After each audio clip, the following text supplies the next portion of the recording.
अस्सलाम वालेकुम my YouTube family, my viewers, my listeners. तो कैसे आप सब लोग? यकीनन अच्छे होंगे और मेरा नावल भी सुन रहे होंगे।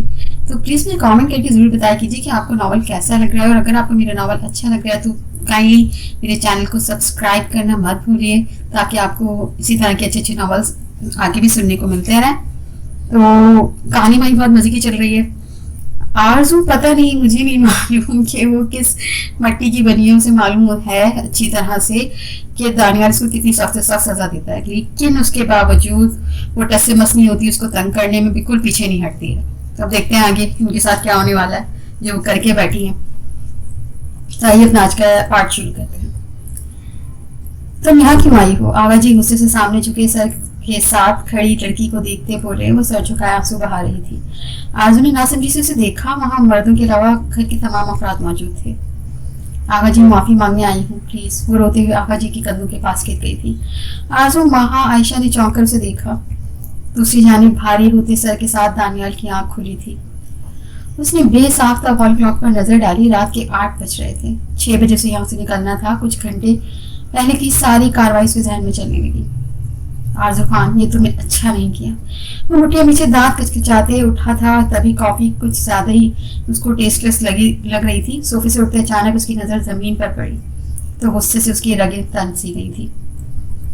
सामने उसकी सारी शर्ट्स के टुकड़े टुकड़े हुए पड़े थे। पास ही कैंची पड़ी थी। उसने परफ्यूम जो ड्रेसिंग पर होनी चाहिए थी वो जमीन बोसते हुए मुठ्ठियां पीछे आंधी तूफान बना उठा था।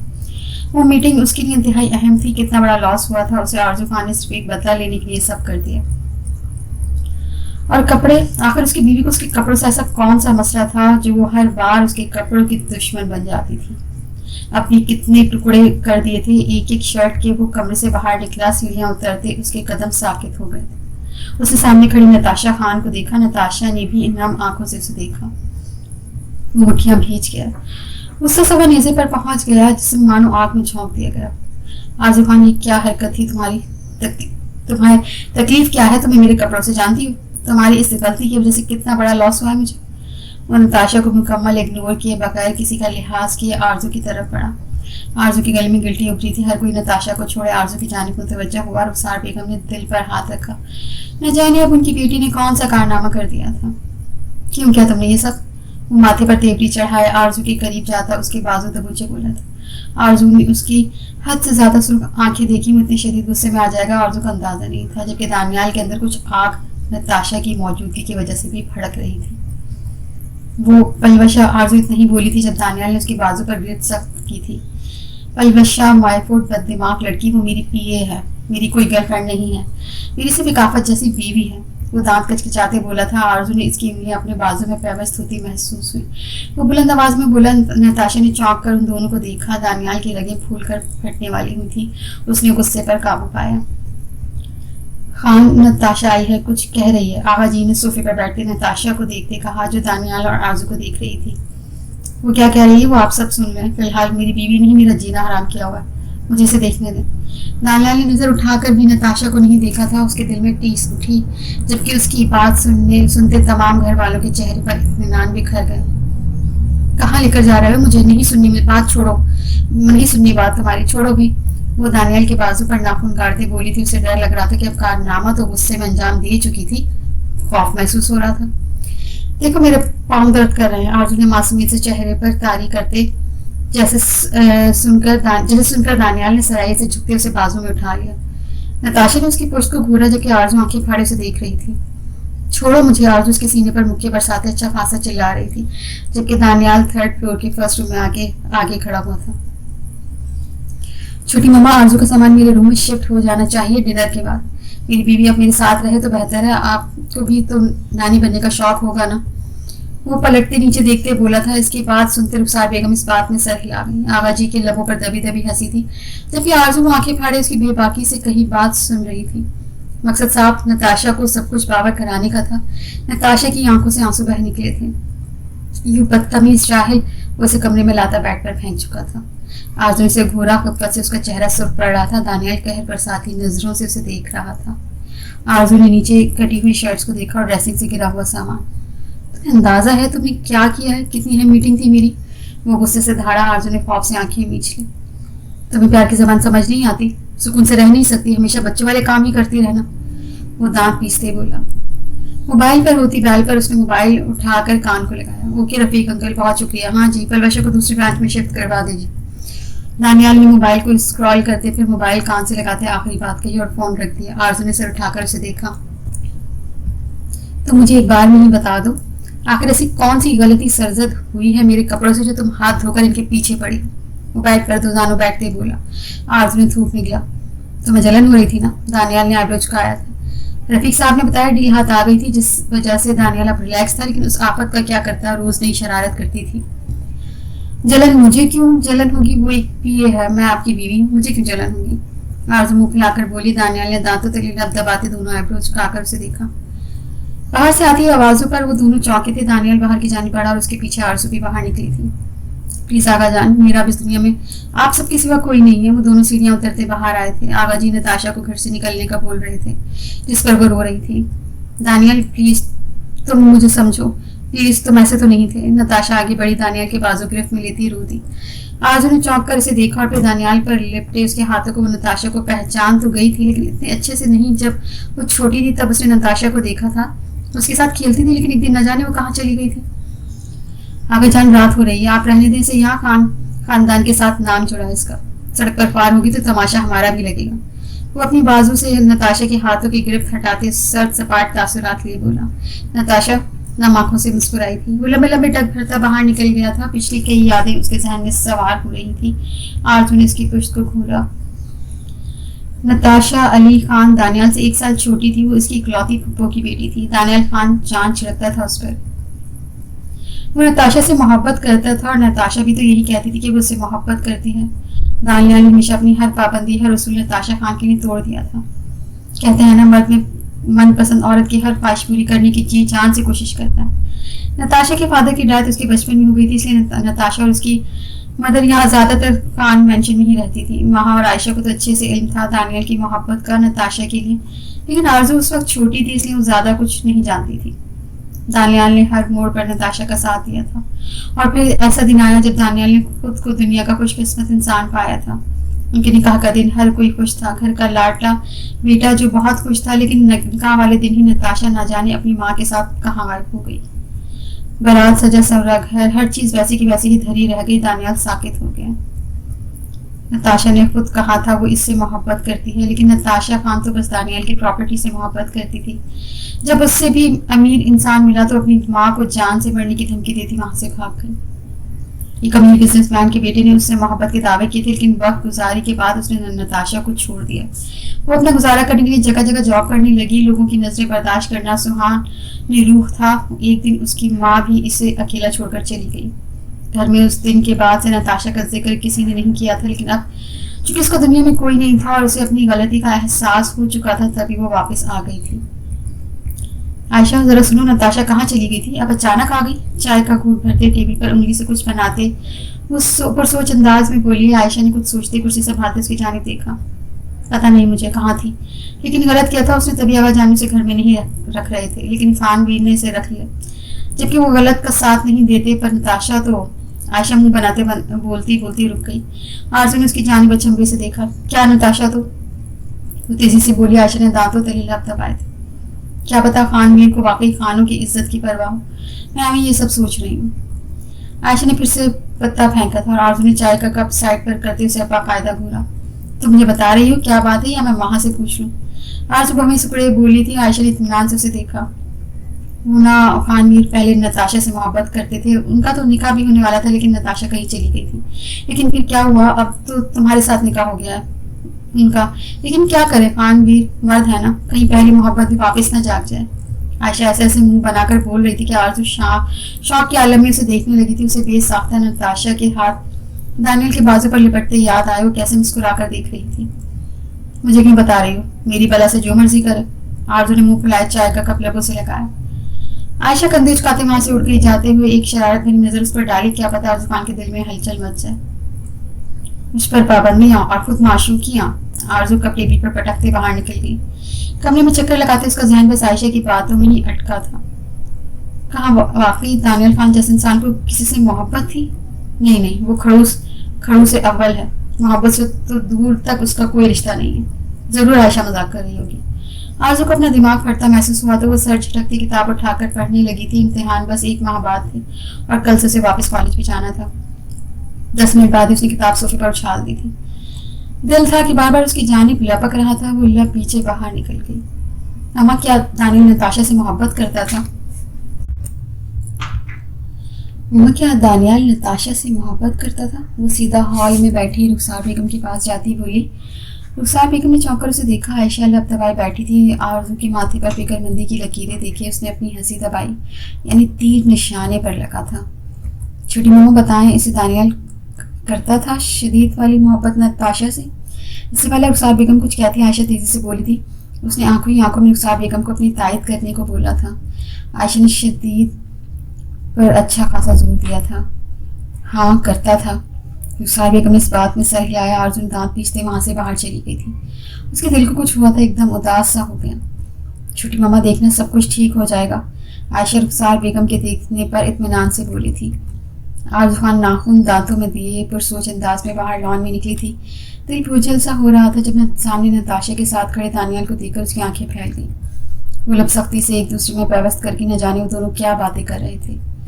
आरज़ू ने खुद के लिए पर नजर डाली थी। ऑरेंज रंग के घुटनों तक आती शर्ट पर ब्लैक कैपरी पहने, ब्लैक दुपट्टा गले में डाले वो गुलाबी मोम की गुड़िया लग रही थी।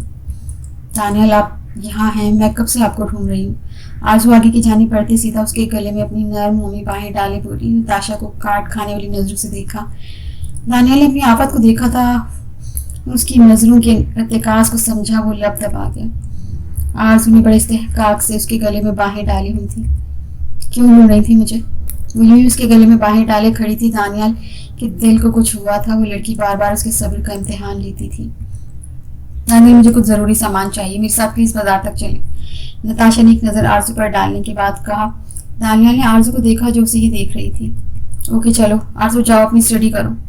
वो आरज़ू को खुद से अलग करते बोला। आरज़ू की आंखों में पानी तैर गया। वो मुंह फुलाए खड़ी थी। आयशा सच कह रही थी। दानियाल कितनी जल्दी मान गया उसकी बात और उसे भी इग्नोर कर रहा था, जबकि वो तो इस आफत से बच रहा था जिसकी कुर्बत के जज्बे दानियाल सफ़ीर खान के दिल को काबू करने की जद्दोजहद में थे। वो भी चंद कदम आगे बढ़े थे जब पीछे से आरज़ू की कराहने की आवाज़ आई थी। दानियाल ने पलट कर देखा। वो पाँव पकड़े ज़मीन पर बैठी थी। वो तेज़ी से इसकी जानिब भागा था। क्या हुआ, ठीक हो तुम? दोजाना बैठी हुई उसके लहजे में बेइंतहा फिक्र थी। चला नहीं जा रहा, उठा ले। आरज़ू ने अपनी बाहें खोली, उसकी जानिब बढ़ाई। दानियाल ने नरमी से उसे उठा लिया। वो जानता था वो झूठ बोल रही थी, लेकिन न जाने क्यों उसके झूठ से उसे सुकून मिल रहा था। वो सब भुलाए अंदर की जानिब बढ़ा। नताशा ने चुपंदर नजरों से आरज़ू की खुद की जानिब देखती चमकती हिजल आंखों को देखा। 3 दिन गुजर गए। नताशा मुकम्मल घर में एडजस्ट हो गई थी, या यूं कहना बेहतर रहेगा बेशर्मों की तरह खुद ही हर किसी को बुलाने लग जाती, हर काम करती। अब तो वो वाकई दानियाल के आगे पीछे घूम रही थी। दानियाल, ने मैंने बनाई है, तुम्हें खीर पसंद है ना?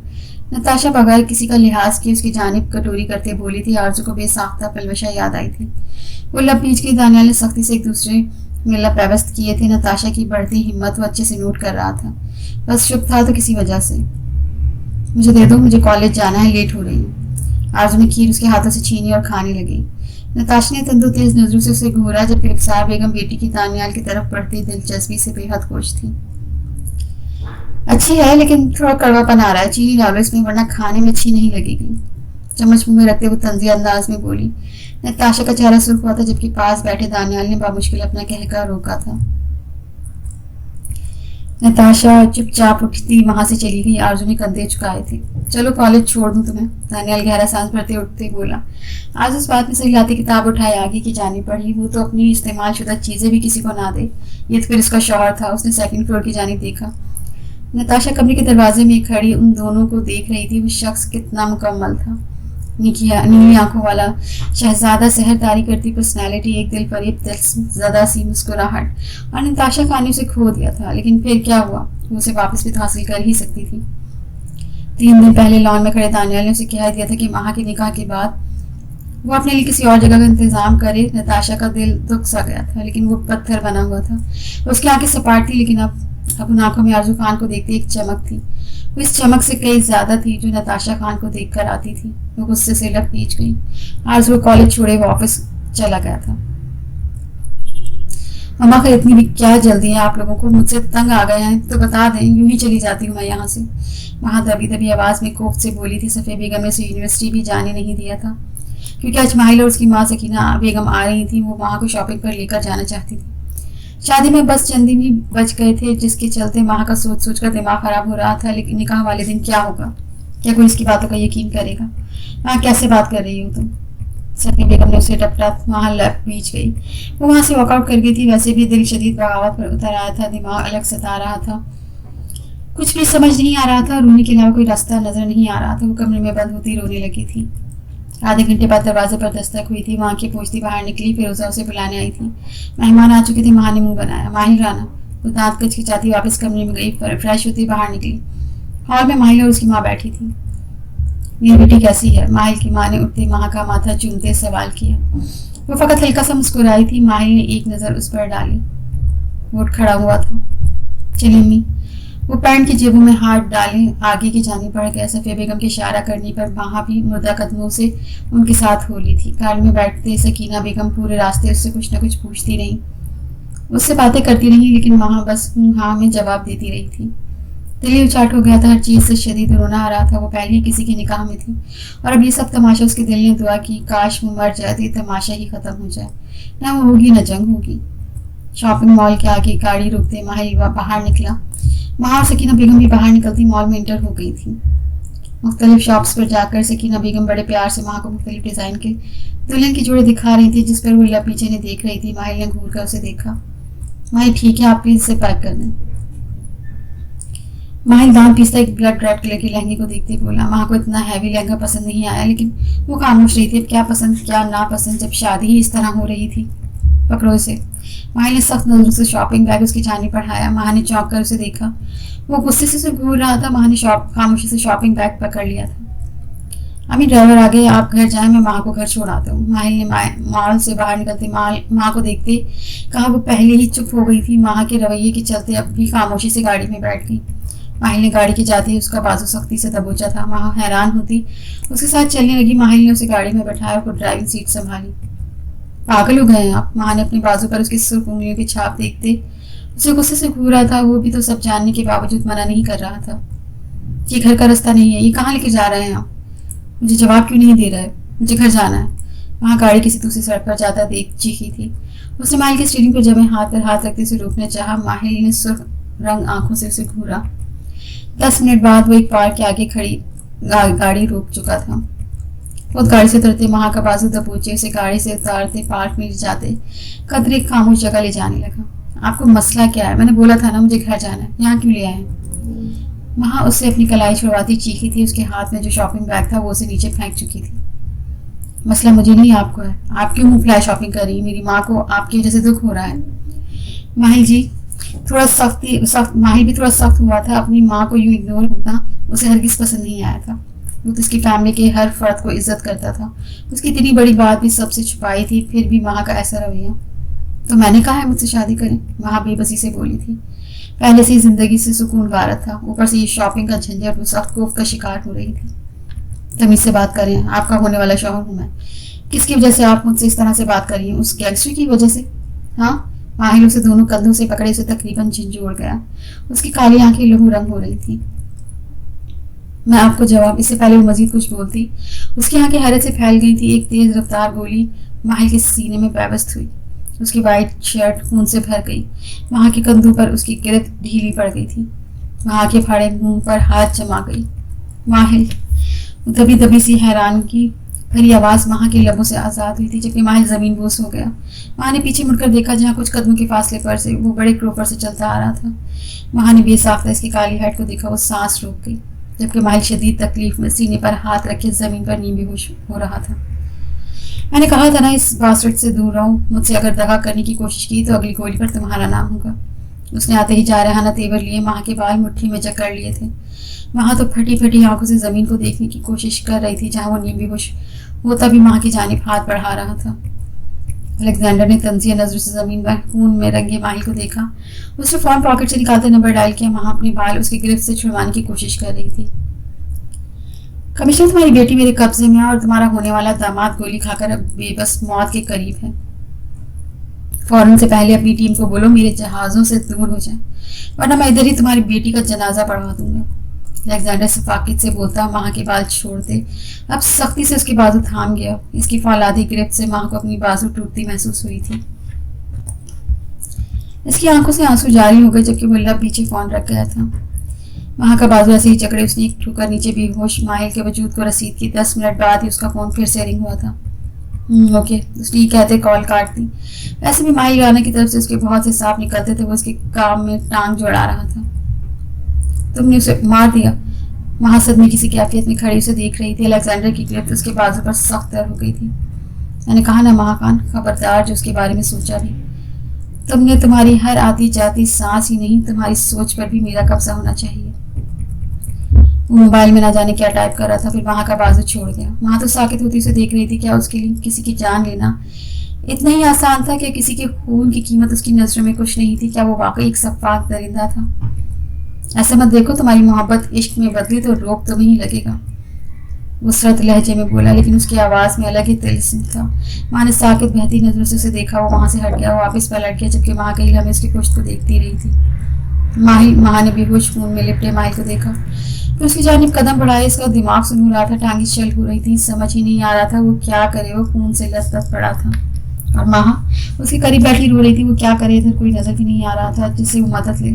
माँ ने जोर से आंखें रगड़ी, आंखें सुर्ख होने लगी थी। उसने माहिल की जेब से उसका मोबाइल निकाला और कांपते हाथों से नंबर डायल किया। पापा, माहिल। वो मैं इधर। वहां से कुछ बोला ही नहीं जा रहा था। सामने खून को देखते उसे अपनी आवाज गले में अटकी महसूस हो रही थी। वो क्या करे उसे कुछ समझ नहीं आ रहा था।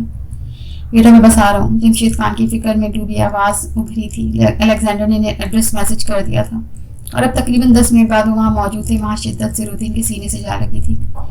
चुप करो मेरा बेटा, कुछ नहीं हुआ। एक कांस्टेबल के साथ उन्होंने वहाँ को घर पहुंचा दिया और माहिल को उठाते हॉस्पिटल की जाने बढ़ गए थे। वहाँ को अपना दिमाग सुनता महसूस हो रहा था। उसने अलेक्जेंडर को एक शख्स को मारते देखा था। दिल गम से फट रहा था। उसकी आंखें ही नहीं, उसका दिल भी बुरी तरह से सक रहा था। वो घर जाती सीधे अपने रूम में बंद हो गई थी। बेड पर आंधे मुंह लेटे उसे सक पड़ी थी। कॉलेज के बाद वो बाहर खड़ी ड्राइवर का वेट कर रही थी। मरवा भी उसके साथ खड़ी थी, बातें कर रही थी। कई दिनों से वो कॉलेज नहीं गई। पढ़ाई का काफी लॉस हो गया था।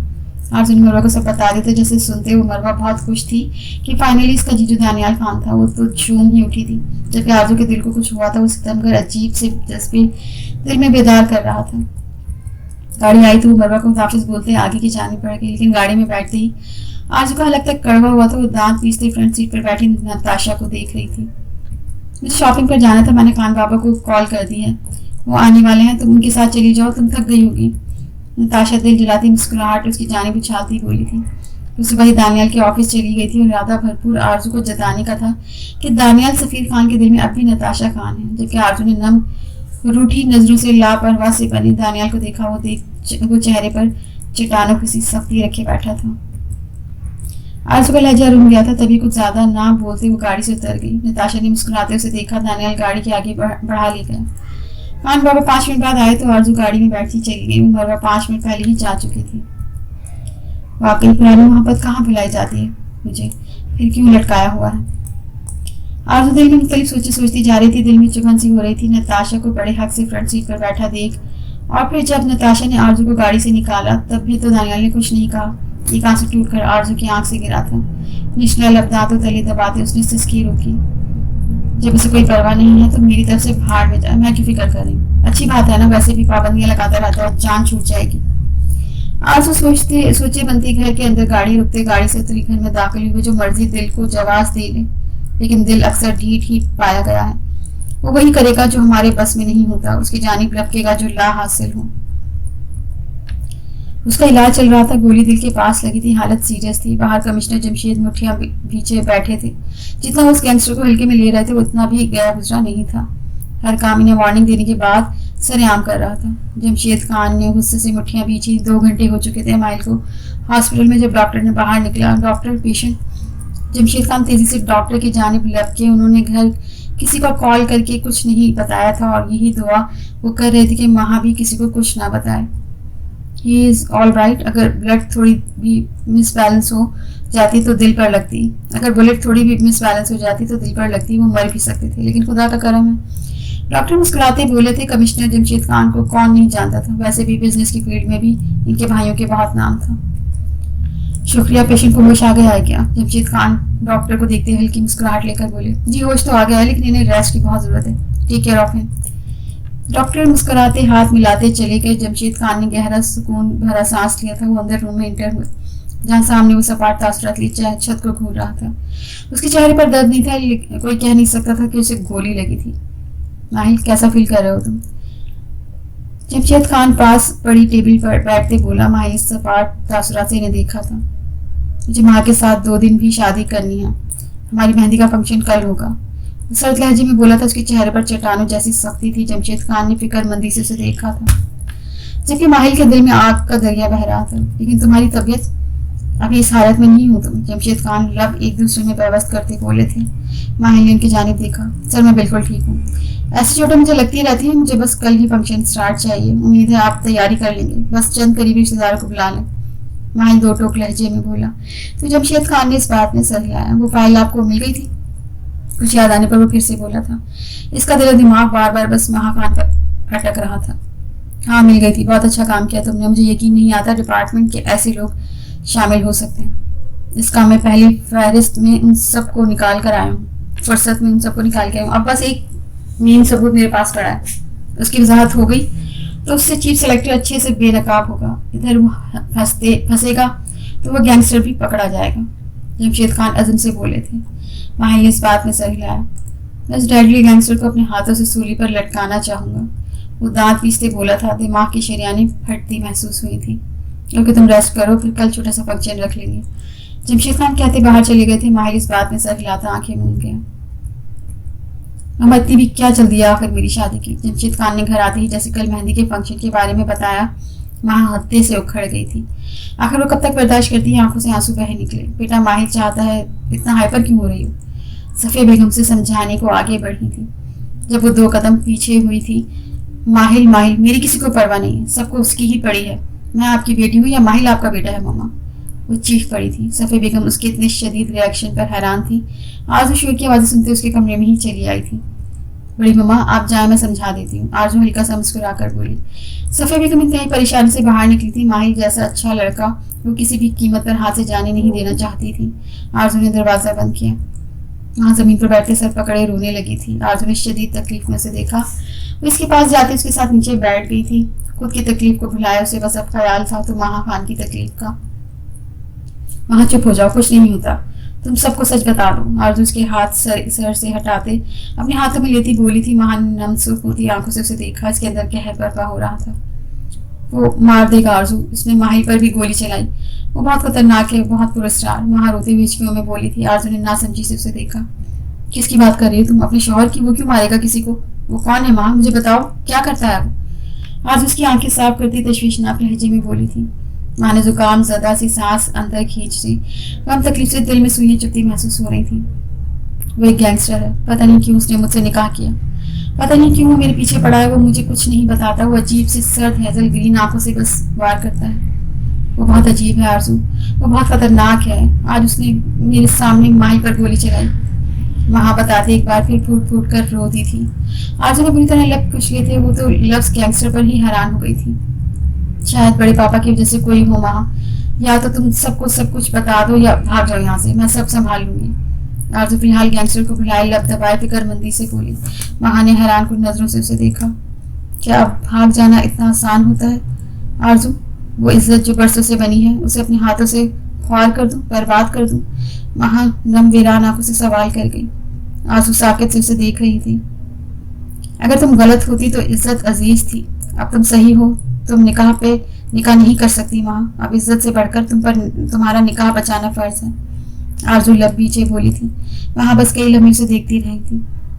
कह रहा था वो बारात के आते लेने आएगा। आरजू, क्या होगा पापा, आगा जान सब क्या सोचेंगे? सब मेरे बारे में गलत सोचेंगे। वहाँ फिर से रोती थी। अपनों की नफरत या नाराजगी भी कहाँ इतनी देर बर्दाश्त होती है। आरजू ने सामने डरी सहमी लड़की को देखा। वो दोनों बहुत मुख्तलिफ थी। काश महाखान जितना सब्र आरजू खान में आ जाता और काश आरजू खान की बहादुरी महाखान में होती। मेरी बात सुनो, फिर अगर वो आ रहा है तो आने दो। जो होगा देखा जाएगा। तुम अपने बारे में सोचो जिन्होंने तुम्हें परवरिश दी है। ना माँ, अगर उन्हें अपनी तबीयत पर यकीन हुआ तो वो तुम पर यकीन करेंगे। अगर नहीं हुआ तो आखिरत में तुमने अपना नाम अमाल खुद पकड़ना है, दुनिया ने नहीं। बी ब्रेव, जो हो रहा है होने दो, फिर बारात वाले दिन ही देख लेंगे, मैं तुम्हारे साथ हूँ। अब फ्रेश हो जाओ, कल मेहंदी है, शाम होने वाली है। आरजू उसकी कमर प्यार से सहलाती बोली थी। माँ ने गहरा सांस भरा। आरजू ने उसे उठाया और उसे हौसला देती कमरे से निकल गई। माँ ने उसकी जगह को घूरा जहाँ वो गई थी। तुम्हारी जैसी कजन सबके पास होनी चाहिए। माँ आंखें साफ करती वॉशरूम की जानी पड़ गई।